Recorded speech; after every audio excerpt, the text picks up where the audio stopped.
High বন্ধুরা, আজকে একটু ভিডিওটা আমি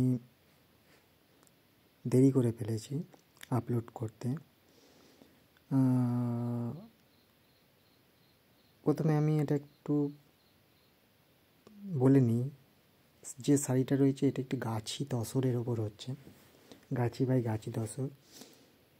প্রথমে আমি চক দিয়ে আউটলাইন করে নিয়েছি, তারপর পেন্সিল দিয়ে একটু মার্কিং ডিটেলিং বার করেছি, করে তারপরে আমি দেখুন ফার্স্ট টাইম আমি একটা লাইট কালার ইউজ করছি। লাইট কালার ইউজ করার একটা কারণ আছে, যে কোনো হাইলাইট বার করতে গেলে যারা এই আঁকার লাইনে আছে, যারা ওস্তাদ গুরুজি রয়েছে,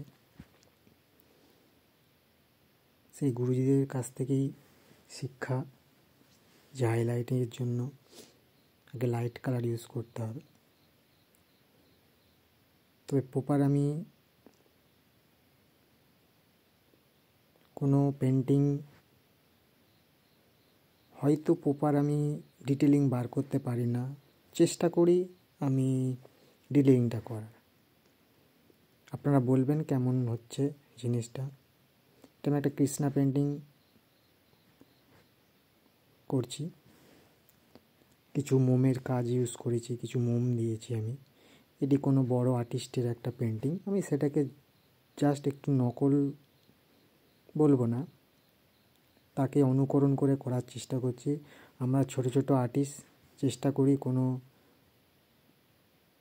বড় আর্টিস্টকে ধরে উপরে ওঠার, যেমন কোনো ছোট ছোট লতা গাছ যেভাবে বড় গাছকে ধরে অবলম্বন করে উপরে ওঠে, আমিও সেরকম চেষ্টা করছি।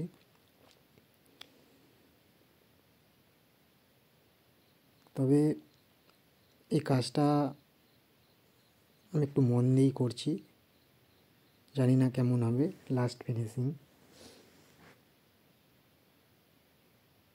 তবে আপনারা কমেন্ট, লাইক, শেয়ার করবেন, পেজটি একটু সাবস্ক্রাইব করে দেবেন। আজকে আমি বেশি কাজ এখানে করতে পারবো না, আজকে জাস্ট আমি ফিগারের ফেসটাকেই আমি করছি।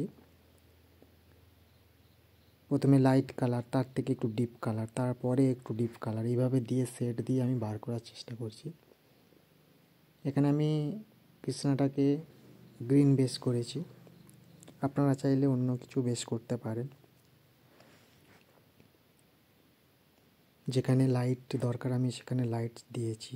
প্রথমে লাইট যেটা আপনি জলের মতো দেখতে পাচ্ছেন আপনারা, সেখানে আমি গাম জল ইউজ করেছি, আঠা জলটা ইউজ করেছি, যাতে স্প্রেড না করে, সেখানটা আমি লাইট দিতে পারি বা ভালো করে কালারটা মেশাতে পারি, সেই কারণে গাম জলটা ইউজ করতে হয় আমাদের।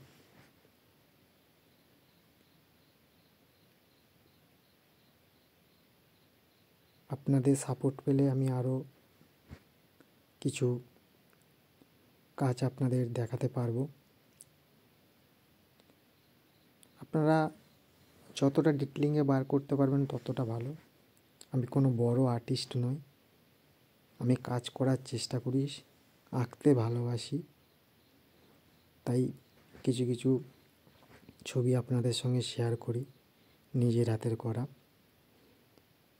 এই পেন্টিংটা হয়তো কোনো বড় আর্টিস্ট করেছে, আমি সেখান থেকে তুলে ধরার চেষ্টা করেছি।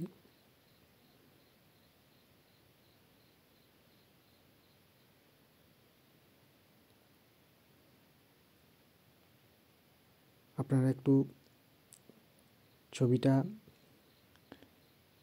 কমেন্টে জানাবেন লাস্ট ফিনিশিং কেমন হচ্ছে, কোথায় কি করলে ভালো হতো, আপনারাও কমেন্ট করবেন।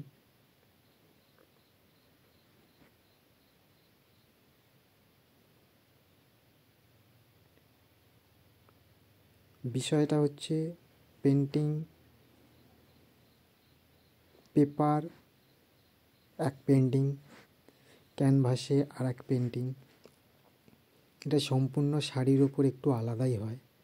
আপনারা দেখবেন ক্যানভাসটা আলাদা হয়, আপনার শাড়িটা আলাদা হয়, আপনি পেপারের উপর করলে আলাদা হবে, গ্লাস পেন্টিং আলাদা, সম্পূর্ণ ডিফারেন্ট। কিন্তু শাড়িটা একটু পার্টিকুলার, শাড়িতে একটু ডিফিকাল্ট হয়েছে, কেন শাড়িতে আমি না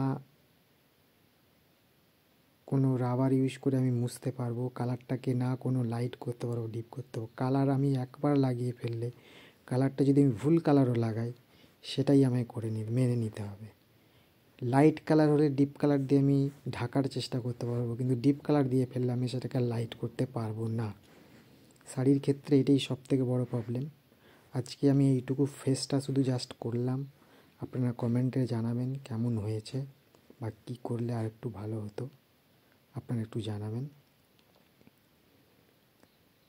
পেজটাকে একটু লাইক করে দেবেন, ফলো করে দেবেন, সাবস্ক্রাইব করবেন।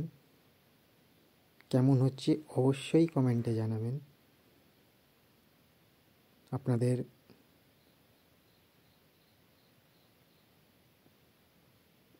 যদি কোনো জানার আগ্রহ থাকে যে এটা কীভাবে হচ্ছে বা কীভাবে করা যায়, সেটাও কোশ্চেন করতে পারেন।